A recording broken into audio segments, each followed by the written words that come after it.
मैं सुशांत सिंह राजपूत आप सभी को कुछ बताना चाहता हूँ। हर कोई यही सोचता है कि मैंने इस दुनिया के षड्यंत्र और मानसिक तनाव के चलते आत्महत्या कर ली, मगर इसमें जरा सी भी सच्चाई नहीं है, क्योंकि मैं आत्महत्या कर ही नहीं सकता हूँ। मेरी पूरी जिंदगी इस बात की सबसे बड़ी साक्ष्य है कि मैं एक जिंदा दिल इंसान था जो कभी भी खुदकुशी कर ही नहीं सकता।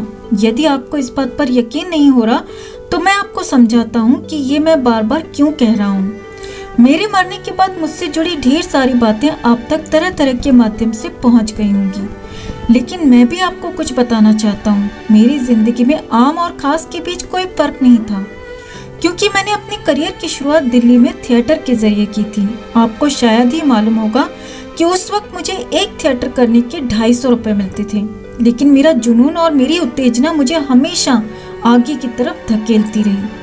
दिल्ली के बाद Mumbai, backup dancer, IIFA award के स्टेज पर स्टार्स के पीछे डांस करना, सीरियल्स में छोटा रोल करना, पवित्र रिश्ता, काय पूछे, शुद्ध देसी रोमांस, एक के बाद एक फिल्में और मेरी जिंदगी को बदल देने वाला प्रोजेक्ट महेंद्र सिंह धोनी की बायोग्राफी। मैं बढ़ता रहा, लेकिन मैंने कभी अपनी जमीन नहीं छोड़ी। मुझे मालूम था कि मेहनत और हुनर को मौके की तलाश होती है। ऐसे ही हुनर को तराशना मेरा सपना बन गया। मेरी 34 साल की जिंदगी का सफर इस बात का सबसे बड़ा सबूत है कि मैं अपने सपने को पूरा करने के लिए जमीन आसमान एक कर सकता था।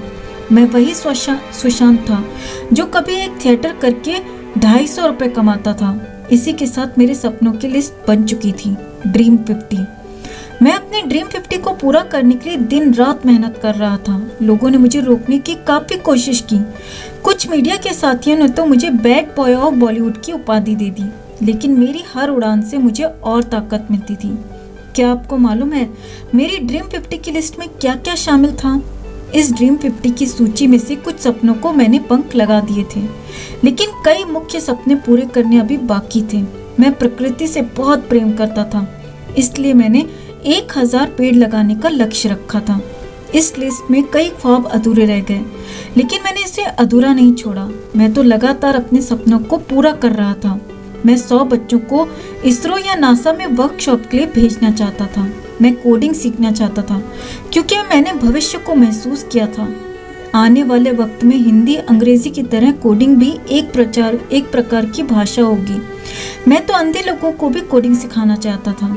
मैंने भूमि इंटरनेशनल लूनर लैंड रजिस्ट्री से चांद पर जमीन खरीदी थी। एक एडवांस टेलीस्कोप मीट 14 LX00 से मैं उसे देखता था। मैं अपनी जिंदगी के हर लक्ष्य की तरफ बढ़ ही रहा था।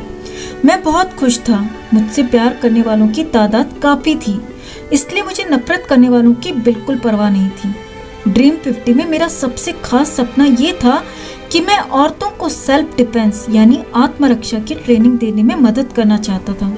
ड्रीम 50 के अलावा भी ऐसे बहुत से सपने थे जो अभी भी अधूरे रह गए। उनमें से एक ख्वाब पानी मूवी भी है। बहुत से लोग कह रहे हैं कि मैंने उस प्रोजेक्ट के चलते आत्महत्या कर ली। जो इस गलतफहमी में जी रहा है उसे मैं ये नसीहत देना चाहता हूँ कि प्लीज आप लोग मेरे बारे में तुक्का लगाने के बजाय मेरी फिल्म छिछोरे को दिल से देखिए और समझिए। मैं दावा करता हूँ कि छिछोरे देखने के बाद आपको यकीन हो जाएगा कि मैं कभी सुसाइड कर ही नहीं सकता।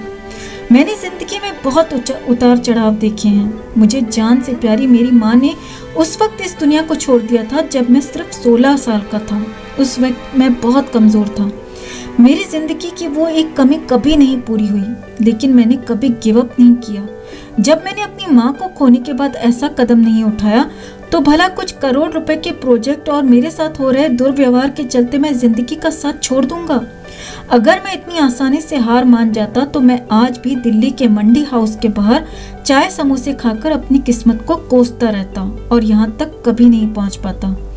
जिन लोगों ने इस बात पर यकीन कर लिया कि मैंने आत्महत्या कर ली वो शायद मुझे कभी समझ ही नहीं पाएंगे। मैं किसी को समझाना नहीं चाहता, लेकिन इस दुनिया को ये चीख चीख कर बताना चाहता हूँ कि मैं बुज़दिल नहीं हूँ। मैंने खुद को नहीं मारा, मैंने सुसाइड नहीं किया, मैंने मौत को गले नहीं लगाया, क्योंकि मैंने अपनी आखिरी फिल्म दिल बेचारा में यही कहा है कि जन्म कब लेना है और मरना कब है हम डिसाइड नहीं कर सकते, पर हमें कैसे जीना है ये हम डिसाइड कर सकते हैं। क्या आपने इस बात पर यकीन कर लिया कि मैं यानी सुशांत सिंह राजपूत, जो फिल्मों के जरिए जीने का अंदाज सिखाने की कोशिश करता रहा, मैंने हमेशा अपनी जिंदगी में हार को हराकर हर बार जीत को गले लगाया। असल जिंदगी से लेकर पर्दे तक मैंने जिसने हमेशा चुनौती को चुनौती देकर उसे घुटने टेकने पर मजबूर कर दिया। और ये दुनिया आज मेरे रहस्यमयी मौत पर यह स्वीकार कर रही है कि मैं इतना कमजोर पड़ गया कि खुदकुशी कर ली। कोई भला ये सोच भी कैसे सकता है। हाँ, एक बात और, क्या कभी आपके मन में ये सवाल नहीं उठा कि अगर मैंने खुद से फांसी लगाई होती तो मेरे गले का निशान, चोट का निशान, और भी कई सवाल हैं जो आपके मन में भी जरूर आए होंगे। मेरी मौत भले ही एक राज हो, लेकिन मैंने आत्महत्या नहीं की है और ना ही मुझे ठीक से याद है कि मुझे किसने मारा और क्यों मारा है। मरने तक मुझे इस बात का अंदाजा भी नहीं था कि इसलिए मैं भी चाहता हूँ कि मेरी मौत के रहस्य से पर्दा उठाने के लिए एक उच्च स्तरीय जांच हो, जैसे कि हर कोई सीबीआई जांच की मांग कर रहा है। मैं भी बड़े स्तर की जांच की मांग करता हूँ, क्योंकि मैंने आत्महत्या नहीं की। मैं सुशांत सिंह राजपूत, मैं सुसाइड कर ही नहीं सकता।